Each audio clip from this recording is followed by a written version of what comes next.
돈이 부족하면 네. 당연히 다 부족하죠. 그쵸? 실거주 네. 하나도 뭐 거의 그쵸? 겨우겨우 마련할까 말까인데요. 그쵸.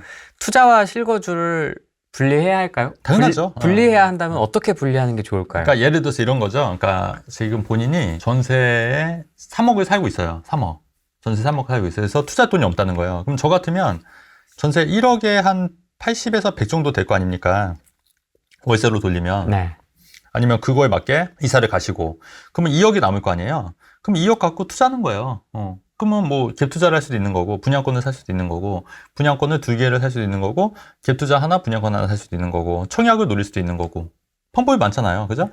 아니면 뭐 그냥 나는 뭐 현금으로면 더 원하겠다. 그러면 오피스텔은 반대, 이런 경우에는 반대지만, 아, 그렇죠. 반대지만 뭐 본인이 원한다면 뭐 그건 살 수도 있는 거지 않습니까? 그렇게 하면 되는 거죠. 근데 이제 전세로 3억을 깔고 있으면 그 돈 투자를 못 하는 거잖아요. 그러니까 이런 경우에는 반드시 투자와 실거주를 분리해서 할 수가 있다. 그리고 제가 그 추구하는 투자 전략이 소액으로 하는 거지 않습니까? 소액으로 여러 채. 이렇게 하면은 그렇게 해서 한두 채, 두세 채 했는데 이것 중에 하나가 터질 수 있는 거잖아요. 그러면 그거에 대해서 가져가는 거고. 그러니까 그런 식으로 자산을 계속 불려가는 거죠. 제가 썼던 전략이에요, 이게. 그런 식으로 불리는 거죠. 처음에 그렇게 시작하신 거죠? 그렇죠. 계속. 그렇게 해서 두세 채 계속 불려서 팔고, 사고, 팔고, 이런 식으로 자산을 키운 거죠. 이렇게. 대신에 이제 저는 제 몸값도 계속 올렸어요. 그렇지 않습니까? 제가 뒷바퀴만 굴린 게 아니에요, 여러분. 앞바퀴도 굴렸어요. 앞바퀴는 어떻게 굴렸냐? 계속 책을 냈잖아요. 남들이 보든 안 보든. 벌써 3권 냈고, 이번에 4번째 책 나오는 거지 않습니까?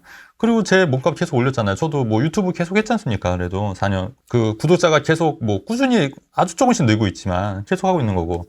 또 이렇게 방송 나오고 있잖아요, 저도. 계속 저도 몸값을 올리려고 엄청 노력하고 부지런하게 노력하고 또 다양한 사업에 대해서도 투자를 하고 있는 거지 않습니까? 그러니까 이걸 두 가지를 동시에 다 해야 돼요. 투자는 투자대로 하고 본인 몸값을 올리기 위해서는 뭘 해야 될지 한번 고민해 보시고 그런 것도 하셔야 된다는 얘기예요. 일단은 자기 기준이 없어서 그래요. 본인 기준이. 그러니까 이 말이 맞나? 이 말이 틀리나? 그 다음에 그런 사람들이 또 귀가 또 얇으니까 이 말 들으면 또 이 말 맞고 저 말 들으면 또 저 말 들으면 그렇게 다 본인 기준이 없기 때문에 그런 거고 그 다음에 두 번째는 뭐냐면 첫 단추를 잘못 깨는 경우가 많아요. 첫 단추를 그러다 보니까 그러니까 첫 단추를 잘못 깨니까 더 불신하는 거야. 더 나의 어떤 결정에 대해서 더 불신하게 되니까 더 자신이 없고 그러다 보니까 또 이 말 들으면 또 이 말에 또 혹해서 또 넘어가고 그래서 그렇기 때문에 잘못된 선택을 하는 거거든요. 그래서 중요한 게 뭐냐면 일단은 첫 단추를 잘 껴야 된다. 첫 단추를 잘 끼려면 부동산 투자에 있어서 첫 단추를 잘 끼려면 확률적으로 그 리스크가 적은 거를 덜 해라. 그럼 리스크가 적은 게 뭐죠? 아파트죠. 그래서 제가 말씀드리는 거야.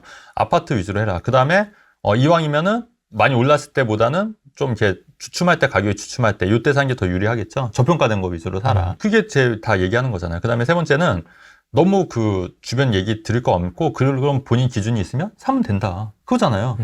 근데 이제 그게 첫 단추를 잘못 깨니까 이거에서 이제 실패하니까 겁나고 더 못하고 하니까 계속 못하는 거예요.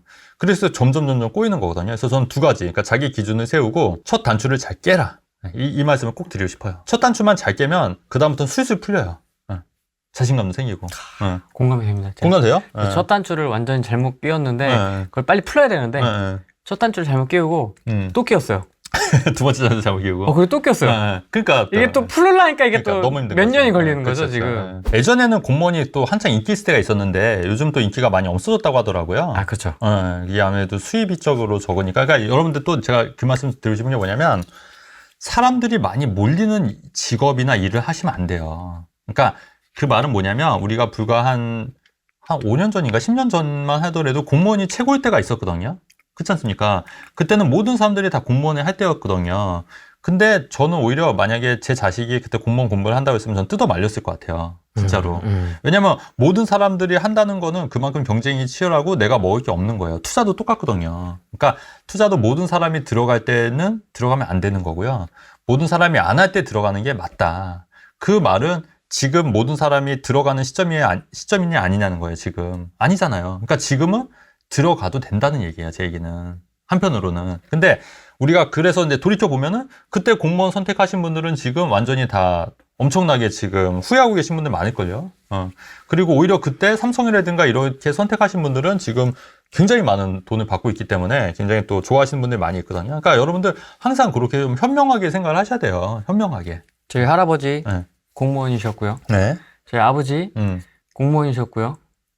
저도 공공기관에 있었습니다. 네. 거의 뭐 준공무원이죠. 저희 뭐. 외할아버지도 교사였습니다. 공무원. 네. 근데 이제 제가 네. 탈출을 한 거죠. 네. 그 후회하잖아요, 근데.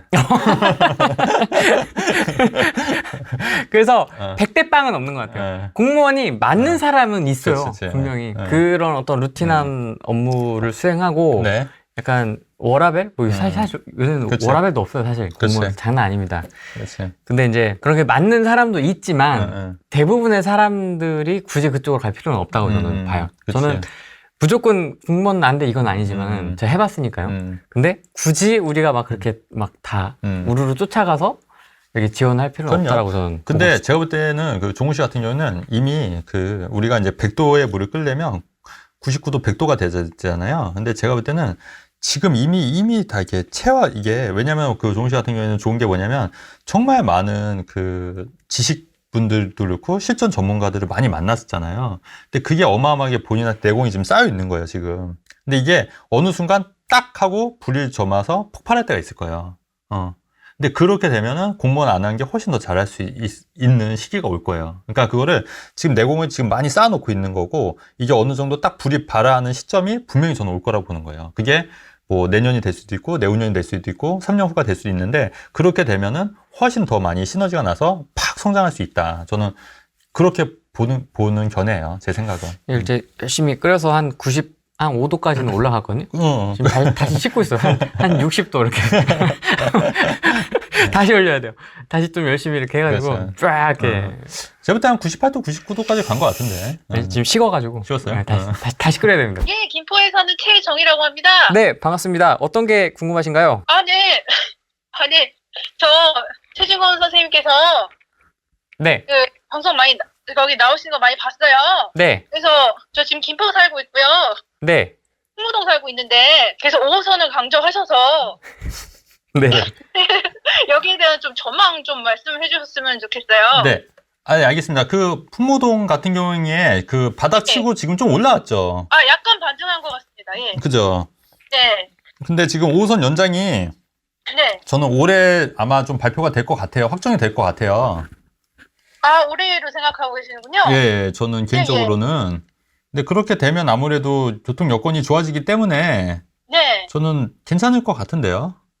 발표가 아, 언제 나냐가 관점이지. 아, 네. 사실은 제가 일시적 2주택 하고 있어서 제가 네네. 예전에 사연을 한번 보냈습니다. 아, 그니까 최정희님 기억나요. 그죠? 아, 네. 네네네. 예. 아이디 저희 기억나요. 시어머니하고 같이 살면 어떻겠냐고 농담을 하셨던 거 저 기억하고 있습니다. 네. 예. 지금은 저 임장 다니면서 다른 지역 공부하고 있거든요. 네네. 어디 보세요? 5억 정도 생긴다는 가정하에 보고 있고요. 네. 고덕 쪽 다녀왔고요. 고덕도 좋죠. 고덕이나 마곡 괜찮잖아요. 마곡, 왜냐면 김포에서 마곡 가까우니까. 예. 예. 제가 신랑이 마침 마곡에서 일을 하고 있어서 그러면은 마곡도 고덕, 예, 네. 보고는 있습니다. 네네. 그리고 조금 더 높이 조금 올려서 요새는 이제 성과 쪽 구축도 좀 그냥 공부만 하고 있어요. 네. 들어갈 수 있을지는 모르겠지만 네네네. 예, 이렇게 하고 있습니다. 네. 좋은데요? 아, 예, 감사합니다. 지금 예, 연결될 줄 몰라서요. 네. 질문을 정리를 안 했는데 좀 네네. 당황스럽네요. 저도. 원래 다 그런 거죠, 뭐, 인생이. 원래벌레냐. 인생이 그런 거죠. 네. 예. 다른 분들 하실 거여서 제가 좀 짧게만 말씀드리면은 아무튼 너무 감사드리고요. 두 분 잘 네. 보고 있습니다. 아, 예. 네. 감사합니다. 아, 예, 감사합니다. 네. 네. 아이디가 기억나요. 최정희님은 그래도 가끔 댓글도 많이 달고 하시는 분이잖아요. 맞아요. 그래서, 예. 그래서 목소리 들으니까 저도 되게 신기하네요. 네. 그리고